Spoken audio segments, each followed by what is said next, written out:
सिंधुदुर्ग से विधान परिषद चुनाव में विधायक रविंद्र फाटक व अनिकेत तटकरे ने निर्विरोध जीत हासिल की।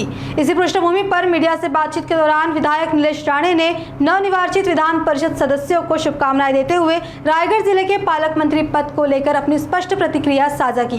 राणे ने मंत्री भरत शेठ गोगावले को रायगढ़ जिले का पालक मंत्री घोषित करने की बात पर जोर दिया। आगे राणे ने उभाटा गुट सांसद संजय राउत के विवादित चुनाव बयान, कुडाल मालवण क्षेत्र में सड़क निर्माण जैसे विषयों पर भी खुलकर बात की। सर्वात अगोदर मी नवनिर्वाचित आमदार श्री रवींद्रजी फाटक जे आमच्या जिल्ह्यातले आहे, सिंधुदुर्ग जिल्ह्यातले आहे, ते आमदार झाल्याबद्दल त्यांचं मनापासून अभिनंदन करतो। बिनविरोध ती निवडणूक झाली। तसंच मी सन्माननीय अनिकेत तटकरे हे आमदार झाल्याबद्दल मी त्यांचं अभिनंदन करतो। कोकण या विधान परिषद निवडणुकीच्या तयारीच्या माध्यमातून मी त्या प्रक्रियेत होत असल्यामुळे आता सन्माननीय मंत्री भरत शेठ गोगावले यांना शब्द दिल्याप्रमाणे रायगड जिल्ह्याचे पालकमंत्री हे घोषित झाले पाहिजे, कारण का तसं ठरवलं गेलेलं आहे।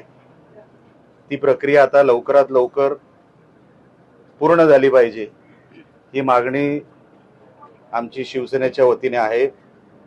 तसेच आमचे रायगडचे आमदार महेंद्रजी दळवी, तसेच आमचे दुसरे आमदार महेंद्रजी थोरवे यांनी जे प्रस्ताव आणि मागण्या ठेवल्या या निवडणुकीच्या माध्यमातून, त्यांनाही त्या अनुषंगाने न्याय मिळाला पाहिजे।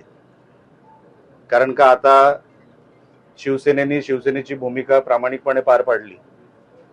आता जे शब्द दिले गेले ह्या निवडणुकीच्या माध्यमातून ते लवकरात लवकर पूर्ण व्हावेत हीच माझ्यासारख्या कार्यकर्त्याची मागणी आहे, इच्छा आहे। संजय राऊत हे नेहमी रोजच बोलत असतात। त्या रोज बोलण्याच्या पलीकडे त्यांच्याकडे आता काहीच उद्योग राहिलेले नाही। हे फिगर कुठून आले, कसे आले, आणि हे जर खरे असतील तर त्यांनी रीतसर तक्रार केली पाहिजे। ते मीडियावर का बोलतात? तुम्ही तक्रार करा, अमुक अमुक माहिती माझ्याकडे आली आहे, रीतसर तक्रार केली, FIR झाला तर त्याच्यावरती काहीतरी निर्णय होऊ शकतो, कोर्टामध्ये ते चालू शकते केस। तुम्ही नुसते मीडिया समोर आरोप कराल, त्याला अर्थ कुठे आहे? त्याला हातपाय असते तर त्यांनी रीतसर तक्रार केली असती। त्यांना पण माहिती आहे आरोप खोटे आहेत, पण त्यांना विरोधक म्हणून काहीतरी बोलायचं आहे म्हणून ते बोलत असतात। ते असं देखील म्हणतात कोकणातील एका माघारीसाठी 25 कोटी रुपये दिल्याची माहिती आमच्याकडे आहे। त्यातील 15 कोटी रुपये मुंबईतील BKC परिसरातील एका हॉटेलमध्ये देण्यात आल्याचाही आरोप त्यांनी केलाय। मग CCTV फुटेज अशा हॉटेलमध्ये मुंबईमध्ये जवळपास लाखभर CCTV असतील साहेब, बरोबर आहे? BKC म्हणजे कुठे आलं? कलानगरच्या मागे। एवढे CCTV असताना जर एवढा मोठा व्यवहार झाला तर बॅगा इकडच्या तिकडे ठेवल्या गेल्या असतील, काहीतरी पुरावा असेल ना, कुठेतरी रस्त्याच्या CCTV मध्ये काहीतरी आलं असेल। तर माझी विनंती आहे संजय राऊतांना की हे सगळं बोलण्यापेक्षा तुम्ही ते पुरावे सादर करा, म्हणजे विषय सुटला। म्हणजे तुमच्या आरोपांना पण कुठेतरी तथ्य असं कुठेतरी लोकांना वाटेल, नाहीतर नेहमीप्रमाणे त्यांच्या आरोपांना काहीच तथ्य नाही। उमेदवारी मागे घेण्यामागे करोड रुपयाची उलाढाल झाली असा आरोप देखील त्यांनी। तसंच मी आपल्याला सांगितलं, ह्यांच्या साहेबांचं प्रश्नाचं उत्तर देताना मी तेच सांगितलं, जर तुमच्याकडे काही पुरावे असतील। आता बघा, ती सीट गेल्यातच जमा होती। बाळ माने स्वतः काय बोलले कालच्या त्यांच्या पत्रकार परिषदेमध्ये की त्यांचीच मतं त्यांना मिळणार की नाही ही शंका आहे, आणि त्या शंकेपोटी तरी ती उमेदवारी मागे घेतलेली आहे।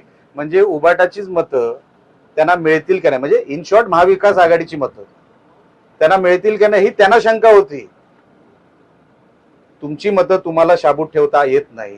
तुमच्या उमेदवारांना मागून घेतलेली उमेदवारी होती ती, लक्षात ठेवा, कोणी लादलेली नव्हती। बाळ मानेंनी मागून घेतलेली उमेदवारी होती, आणि जेव्हा त्यांना कळलं की ह्यांचीच मतं मला मिळणार नाहीत, त्या शंकेपोटी त्यांनी ती माघार घेतली। आता उगाच आरोप हे करत राहणार, ह्याच्यामध्ये काही तथ्य नाही।